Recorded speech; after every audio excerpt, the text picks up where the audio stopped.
Hi, Yvonne here from Sexy Inspired Wealthy Women. I really wanted to share with you some insights I had from a coaching session this week with a woman who, as we were sitting down to talk about what are her plans for 2012, and she really wants to start her own business. However, something is holding her back from a previous time that she'd attempted to start her own business, and that was fear. Fear of not being good enough and fear that she was going to screw it all up again. Those were her words. And I said, all right, look, fear's a big one. I mean, I know a lot of people in very many areas of their life struggle with fear.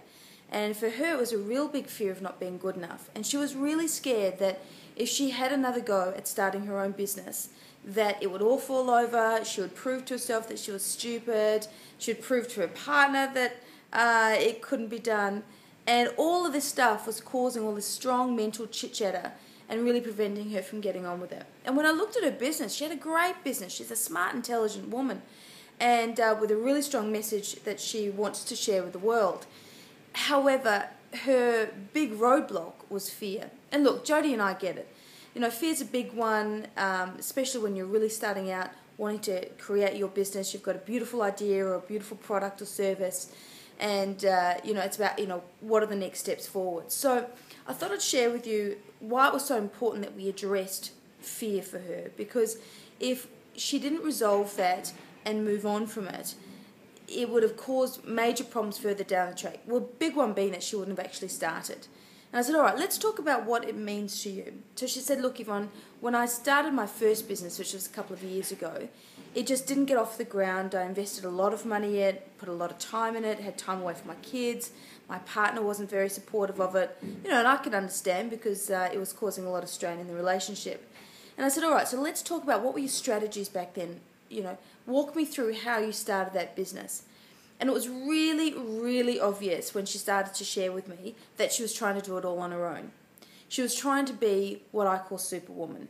She was trying to be her brand specialist. She was trying to figure out how to niche, market, close sales. Then she was doing all the back ordering stuff, all the systems, etc. And all of it she was doing on her own, at home, with really not talking to any other experts or people who have either been there before, because she also had this big running program that she should know what to do, and she should just get on with it. So very quickly I identified that wasn't a strategy that worked for her, and she got that as well. And so I said, well, if you were to do things differently, what would you do differently? She goes, well, first of all, I would certainly approach people who've done it before, experts in her field who have already gone down that path. I said, look, that's a brilliant strategy. Somebody's already done what you're wanting to do. They know what the next step is. They know what to say, hey, don't do that because that causes X, Y, Z. So you can fast track your success. And her biggest complaint as well, she said it was very lonely for her. And I said, look, I totally understand. I started a business about 7 years ago now, and attempted to go down that path myself of doing everything on my own. And it was extremely, extremely lonely. Now I'm a lot smarter. I mean, Jodie and I are in partnership for a start. We both have very different skill sets, which allow both of us to be brilliant in each of our areas, and then combine the two of it.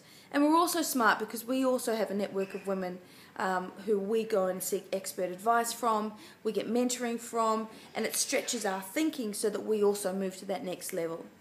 So when I sat down with her yesterday, we looked at, okay, tell me what your greatest fears are.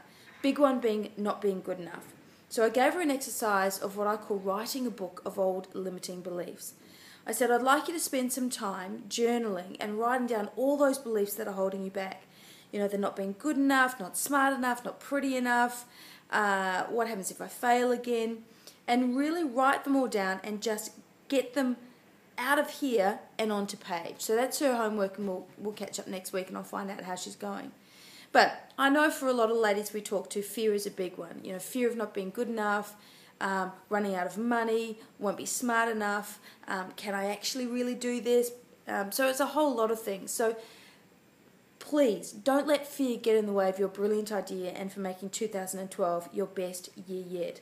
Jodie and I totally understand how debilitating it can be, and we really want to help you work through that. We want to give you the strategies of how to build a great brand, find your power niche, build a network of supportive women around you to help you move through those baby steps, and really start to unlock some of those fears that might be holding you back so that you can really make this year the best year that you totally want it to be. Spend more time with your family, your kids, live in a nice home, have more vacations, donate to charity, whatever is important to you. When you have a strong business, it allows you to do more of that. But we're not a get-rich-quick scheme. We are not promising that you're going to be a millionaire in 30 days. I personally don't agree with that kind of marketing because it takes a lot of groundwork to get a business off the ground, and you want to make sure that you're realistic in your expectations, and you've also got to be prepared to put in the hard yards. So it's really about making sure that you've got really good, sexy step-by-step strategies in place that will allow you to very slowly build momentum, and as you build momentum you will get faster, but really making sure it's congruent for you and that it's creating that lifestyle that you're looking for. So please join us at our events. Auckland, February 11th. We're also doing a Sydney event, March 24th. Seats are definitely selling out fast, and I know Jodie and I would be really honoured to work with you for this year. Thank you so much.